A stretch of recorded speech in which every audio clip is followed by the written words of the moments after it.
السلام عليكم ورحمة الله وبركاته. aad baan idin salaamaya dhammaantiin maanta waxaynu ka hadlaynaa mowduuc ku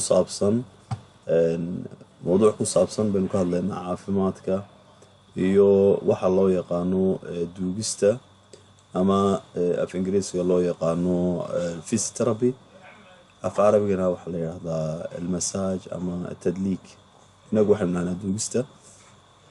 waxaynu ka hadlaynaa cilmi hadda la gaadhay oo ay loo yaqaano cudurro badan daweeya, waana duugista cagaha. waxay la deristaa mowduuc hadda ka hore aynu ka hadalay oo ka hadlayay salaada iyo weesada, maadaama aynu muslimiin nahay alxamdulillahi rabbi alcaalamiin. duugista cagaha oo aan haddan halkaa idinka tusayo insha allah. cagta bani aadanka, taasi waa cagta midig weeye, taasina waxa weeye waa cagta bidix. faraqa u dhaxeeya cilmiga loo yaqaano التدليك في مواضع وضوء المسلم. التدليك في مواضع وضوء المسلم waxa weeye duugista meelaha muslimka uu weesada mariyo. cilmigaasi oo hadda soo baxay oo hoos yimaada qaybtan physiotherapy-ga loo yaqaano ama duugista loo yaqaano, wuxuu ku salaysan yahay dhulka aynu inagu markaynu weesasanayno aynu weesada marino. marka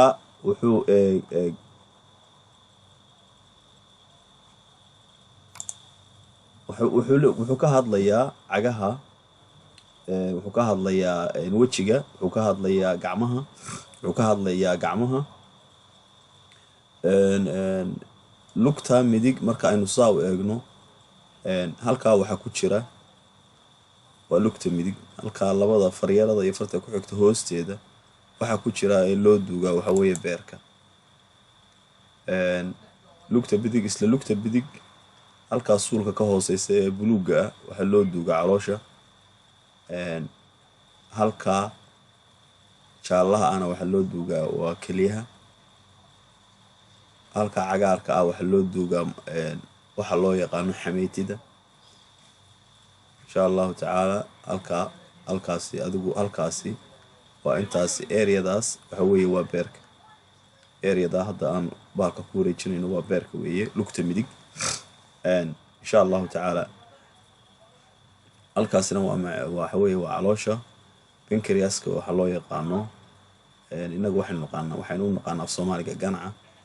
isagu waxyaabo badan buu ka mas-uul yahay, sida dadka sonkorta qaba inay halkaa duugaan baa u caafimaad badan, waayo wuxuu ku sameynayaa wax la yahdo reaction ama radd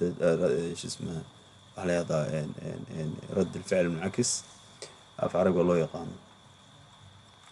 halkan hadhow baynu ka hadlaynaa ciribta waxaa ku jira waxyaabaha magaranaysaa la dersaa kaadi mareenka iyo magaranaysaa halka adhaxda halkeeda dambe waxaa faqraadka loo yaqaano ama disk loo yaqaano ayaa ku jira.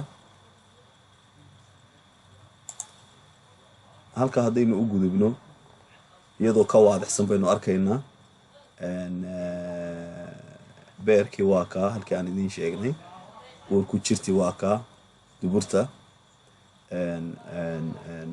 gacmaha waa taas. halkaasi waxa weeye luqunta. suulka weyn waxaa loo duugaa madaxa ama madax xanuunka. suulkaasi labadaas suul waxa weeye waxay ku salaysan yihiin madaxa ayaa loo duugaa. markaad duugtid madaxa,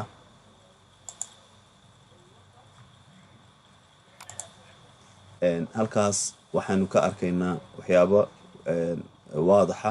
waataa xameytidii, waataa beerkii, sambabkii, calooshii, kelidii, uurku jirtii, mindhaqirka ama waxaa loo yaqaano qabsinada.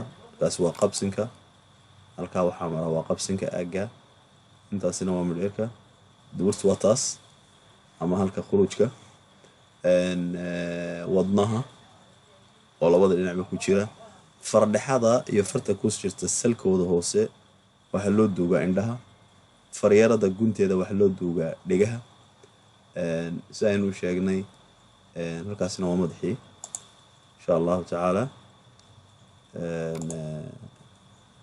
adhaxda suulka dhinaca halkaa rays magaadhada kusoo dhaadhacsan ilaa iyo ciribta waxaa loo duugaa adhaxda ama waxa loo yaqaano lafdhabarta.